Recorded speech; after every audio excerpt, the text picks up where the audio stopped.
Hey guys, Eddie here from DilleenProperty. Today I want to do a quick video, and this video is all about why you should not pay off your first investment property.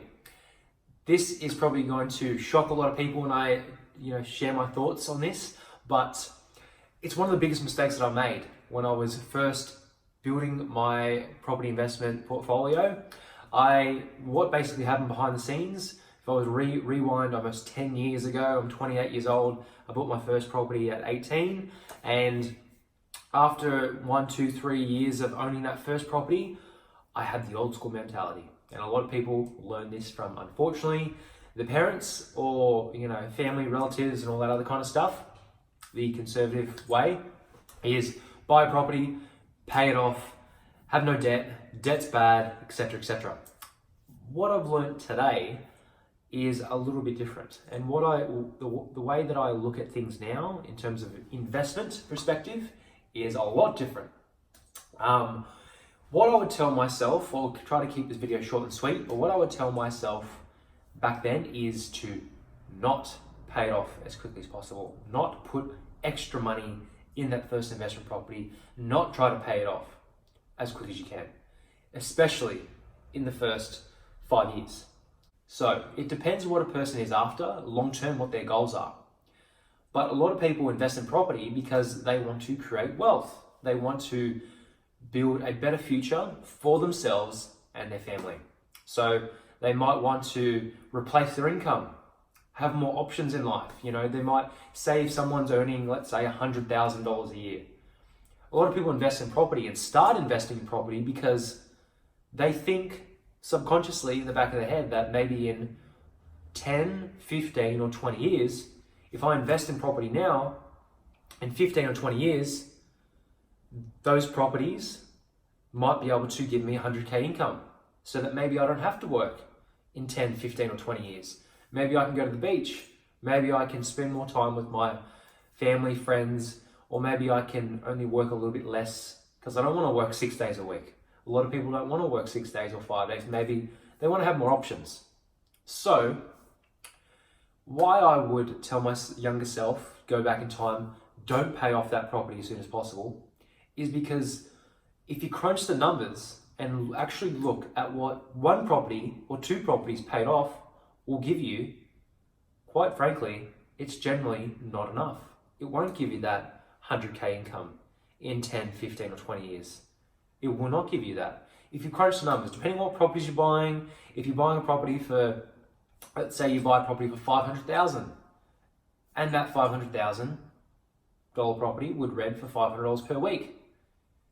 If you pay that whole one property off and you stop at one, in 15 years, is that going to give you $100,000 income? Absolutely not, because that property is only rented for $500.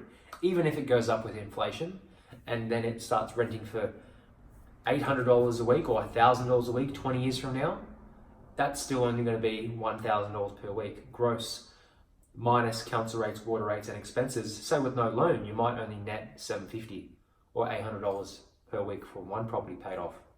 And that's starting at a property worth $500,000. So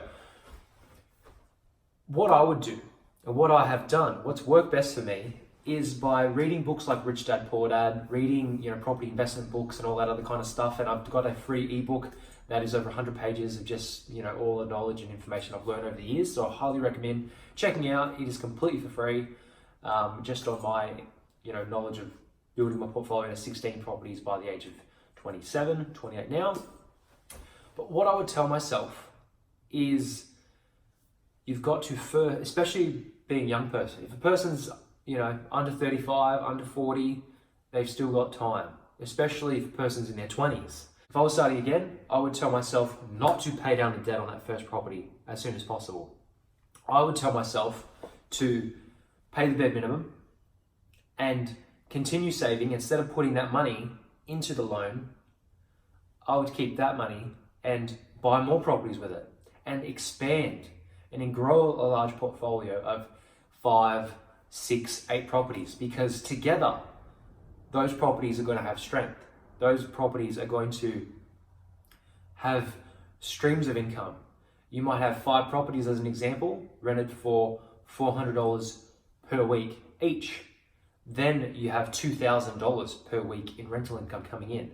Yes, you've got expenses. Yes, you would have loans on them, but in the long term, over the next 10, 15, 20 years, the loans will go down. The rents will increase. You will get tax deductions along the way, and you're going to have compound growth over time. If you hold a $3 million portfolio, as an example today, even if the properties only go up at 5% per year, so you've got $3 million at 5% growth. So it's going to take 20 years. That's very conservative. It's going to take 20 years to double those properties in value, 5% growth. If you have $3 million today, the first year you're going to make $150,000 in growth at 5%. But the second year, you're going to get 5% growth on $3.15 million worth of property. So the second year, you're going to get don't have a calculator on me right now, but I'm pretty sure it's $157,500 in growth on the second year. So after 3 years, you would have made over, almost $400,000 in growth in just 3 years by owning and leveraging that large portfolio.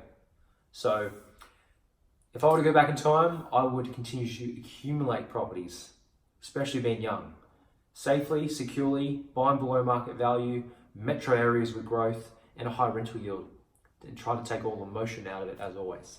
So I hope this video helps. Thanks so much for watching, guys. And if you have any questions, send them through and I'll do my best to answer them. Thanks, guys. Bye.